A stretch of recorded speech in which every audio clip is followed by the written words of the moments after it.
Hi there, BookTube, it's Roz, and I'm back with another shortish review of a short book. It's a September thing, you know, for me. And this one is Mammoth by Eva Baltasar, translated from the Catalan by Julia Sanches, a wonderful translator. This came out in Catalan in 2022, and the translation came out in August 2024, you know, so another hot off the press kind of book. And I was really keen to get to this book as soon as it was out, because I read Boulder by Baltasar in 2023. It came out in 2022. I got to it in 2023, and it was absolutely one of my books of the year, you know, right there in my, you know, top 10 best reads. So I was very keen to get to her next. Now, she's a poet, and then has sort of in the last few years written a sort of trilogy of short novels, Permafrost, Boulder, and this one, Mammoth. And they're all now available in English. I will go back and read Permafrost, but it doesn't matter what order you read them. It's not, you know, that sort of trilogy. They are thematically connected books, because as far as I understand, because I haven't read Permafrost, obviously, they're all kind of about parenthood or interactions with children and how that might feel or matter to you, and about relationships and your changed understanding of yourself due to relationships or parenthood. They're all kind of like queer stories. They've all got kind of, sort of some sort of love and sex in them too. So yeah, thematically connected, but not you know, not in terms of plot or character. Each book has a different first-person narrator, a youngish lesbian woman. So yeah, that's the shape of them. Well, what about this one? So the main character here, the narrator, is in her early 20s, early to mid. She's been a student, then she's been working as a researcher, and she's kind of disenchanted. You know, she's lost her way. The research doesn't work out. She's in a series of sort of dead-end jobs that she doesn't want to commit to. I mean, you know, feel like exploitation. Yeah.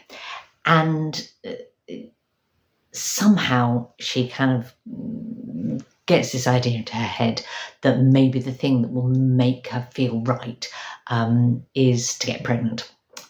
So she's, one of the themes of the book is her sort of attempts to do that. When the book starts, she's living in Barcelona, and we get a kind of a feeling of the city of Barcelona. Then she decides to leave, moves into a kind of remote-ish country area, mountain area to the north.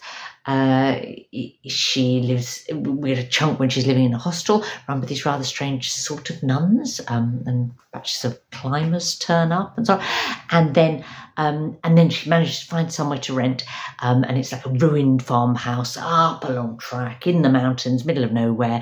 You know, nearest neighbour is a few kilometres away. And then we get both her relationship with the mountains, with the environment, the kind of what you need to do to survive living somewhere like that, her relationship with her few neighbours, and what's kind of and the animals, and so that's the plot as far as it goes. In a way, plot is not what matters about Baltasar's books. I mean, you know, there is a story, there's character development, that things happen, but that's not the point. In a way, the point of the book is the ideas, the feelings. and the writing style, because she has a really distinctive and rather special writing style, I would say. One might describe it as muscular, even visceral, I suppose. It carries huge emotional weight, but it's quite unemotional in the way she writes it.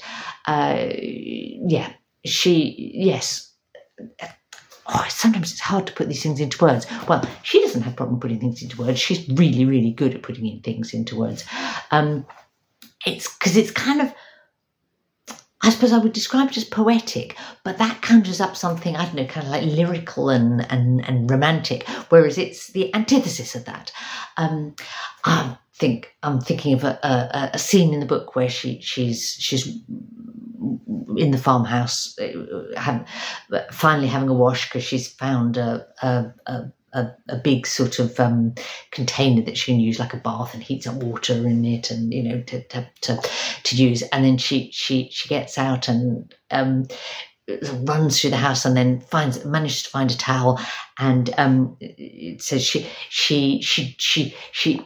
dried herself on a towel that felt like a broom.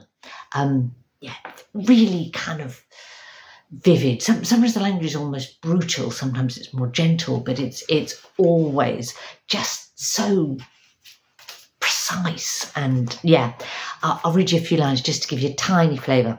So here she is living in the farmhouse up in the mountains, and she's sort of settled in, but then it's moving towards winter, and new section starts. The cold blew in from one day to the next. I woke up one morning and the world is white, subdued.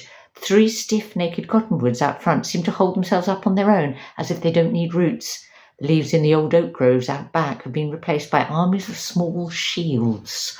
I stare at them and feel slighted, as if the grove were responsible for everything. The sky hanging low like a large pale belly, the shaggy grass over the bright earth, and the sudden silence, the plague of winter which lays glacial waste. I've thrown some clothes over my pyjamas and run to the kitchen. So does that give you a tiny flavour? Yeah, I don't know.